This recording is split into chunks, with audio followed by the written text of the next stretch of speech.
नमस्कार दोस्तों, जय मां भारती। बहुत बड़ी ब्रेकिंग न्यूज आ रही है इस समय वाघा बॉर्डर से। आपको याद होगा अभी 20 दिन पहले हमारे बीएसएफ के कांस्टेबल पीके शॉ, पूर्णम कुमार शॉ गलती से पाकिस्तान चले गए थे और अभी मुश्किल से 1 घंटे पहले आज सुबह ठीक 10:30 बजे पाकिस्तान ने बिना किसी शर्त उनको भारत को लौटा दिया है। बहुत बड़ी न्यूज आ रही है और इसमें कीवर्ड है कि बिना किसी शर्त पाकिस्तान को हमारे कांस्टेबल को, बीएसएफ के कांस्टेबल पीके शॉ जी को लौटाना पड़ा है। इसको मैं आपको पहले थोड़ा कॉन्टेक्स्ट दे देता हूं।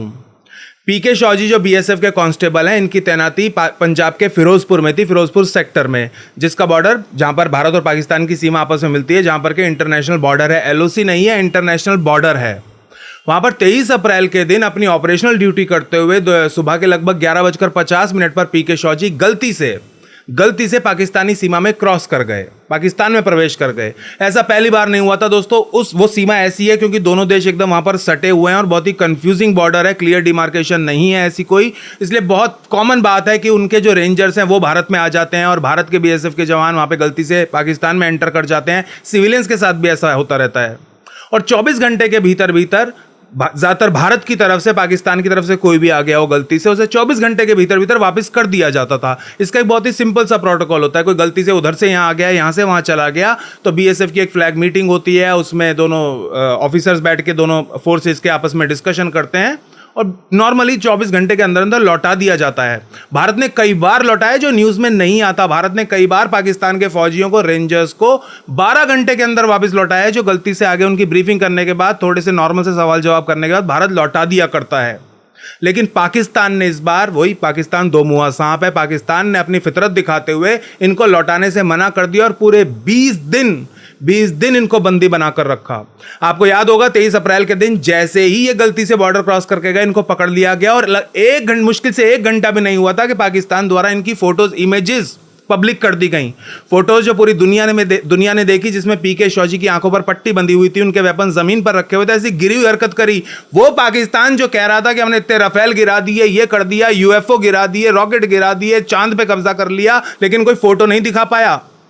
गिरे हुए राफेल्स की, पायलट्स को कब्जे में ले हुए हमारे जो पायलट्स को बंदी बनाया, उनकी कोई फोटो नहीं दिखा पाया पाकिस्तान।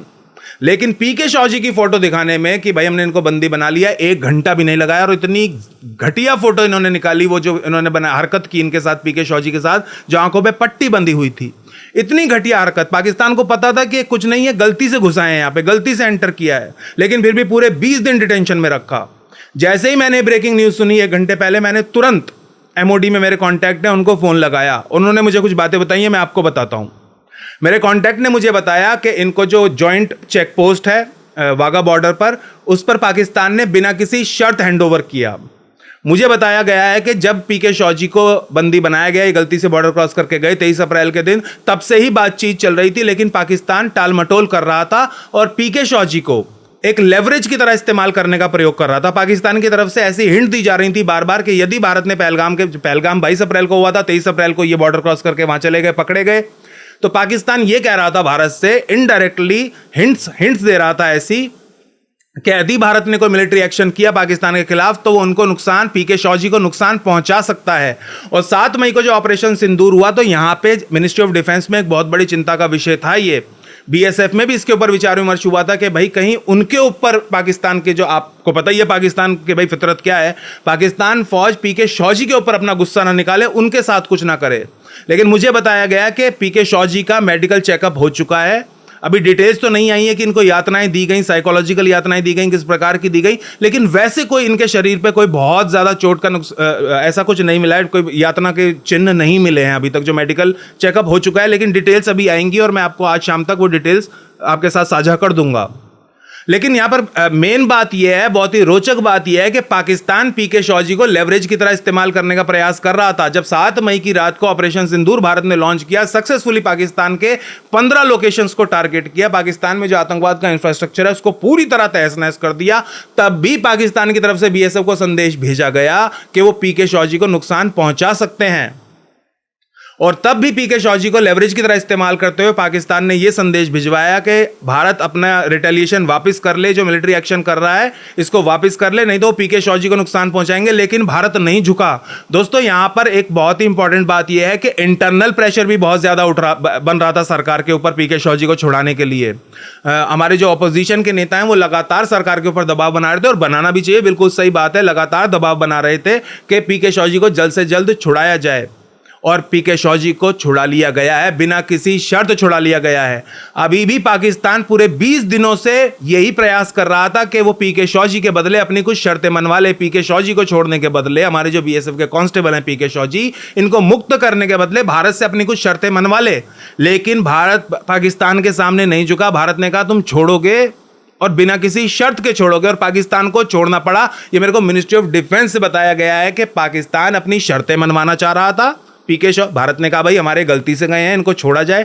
पाकिस्तान कह रहा था नहीं छोड़ेंगे, हमारी ये शर्तें पूरा करो तब छोड़ेंगे। भारत ने कहा नहीं, आप बिना किसी शर्त के छोड़ोगे, क्योंकि आपके रेंजर्स भी आते रहते हैं, हम बिना किसी शर्त के छोड़ते हैं तो आप भी छोड़ोगे।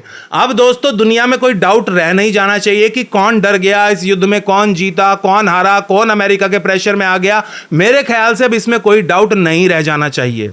There is no doubt about it कि भारत का अपर एंड था। यदि भारत का अपर एंड ना रहा होता, पाकिस्तान दबाव में ना होता, तो पाकिस्तान की जो फितरत है, मैं बीइंग अ रिसर्चर जो पाकिस्तान के ऊपर 18-20 साल से रिसर्च कर रहा है, पढ़ रहा है पाकिस्तान को ऐसा सब्जेक्ट, मैं पूरी श्योरिटी के साथ कहता हूं कि यदि पाकिस्तान अंडर प्रेशर ना होता, यदि पाकिस्तान का अपर हैंड रहा होता इस युद्ध में, तो वो कभी भी पीके शॉजी को नहीं छोड़ता। क्योंकि पाकिस्तान के ऊपर इतना ज्यादा प्रेशर था।